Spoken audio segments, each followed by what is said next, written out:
வணக்கம் நண்பர்களே, இயற்கை இளமை சேனலில் மீண்டும் உங்கள் கவிதா. எல்லோரும் எப்படி இருக்கீங்க? நல்லா இருக்கணும். அதை தான் எப்பயுமே நான் கடவுள்கிட்ட கேட்பேன்.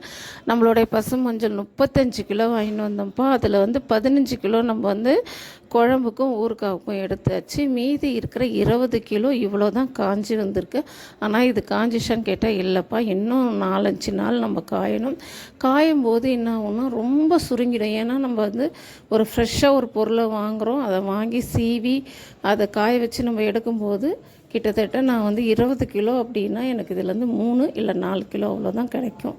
ஏன்னா அதனால தான் இந்த பசுமஞ்சளுக்கு நான் அவ்வளோ ரேட் போடுறதா இருந்தாலும் சரி, இதோடைய மகத்துவம் குறையாமல் இருக்கும். ஒரு பொருளை நீங்கள் வேக வச்சு அதை எடுத்து சாப்பிட்றத விட பச்சையாக இருக்கிறது இன்னும் அதோடைய பவர் குறையாமல் இருக்கும்.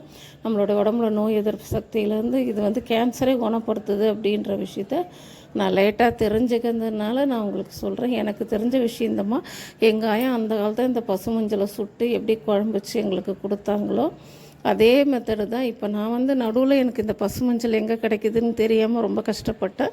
ஒரு 3 வருஷமாக இந்த பசுமஞ்சள் முன்னாடி ஒரு இடத்துல வாங்கினேன். அது அவ்வளோ சரியாக வரலன்றதுனால இப்போ 2 வருஷமாக ஒருத்தங்கிட்டே வாங்கிட்டு இருக்கிறோம். அவங்கக்கிட்ட நம்ம சொல்லிவிடுவோம், இந்த இடத்துல விளையிறது பசுமஞ்சள் எங்ககிட்ட கொடுத்துருங்க, அது எவ்வளோவா இருந்தாலும் அப்படின்னு கேட்டு வாங்கிறது. முன்னாடியே நான் ஒரு 30 கிலோ வாங்கியிருந்தேன். இப்போ ஒரு 35 கிலோ, கிட்டத்தட்ட 70-75 கிலோ கிட்ட வாங்கியிருக்கிறோம். நம்மளுடைய பொருள் எப்படின்னா, என்னால் என்னென்ன ஃப்ரெஷ்ஷாக செய்ய முடியுமோ அதெல்லாம் நான் செஞ்சு கொடுத்துட்ருக்குறேன்ப்பா. நான் திருப்பி சொல்கிற விஷயம் ஒன்று தான், உங்களுடைய உடம்புக்கு என்ன தேவையோ அதை பார்த்து செய்யுங்க. இதை என்னோடய முடிஞ்சிடும்ன்றதே பெரிய விஷயம். அதனால் நான் இருக்கும்போதே யாருக்கு வேணுமோ இதெல்லாம் வாங்கி பதிவு பண்ணிக்கோங்க.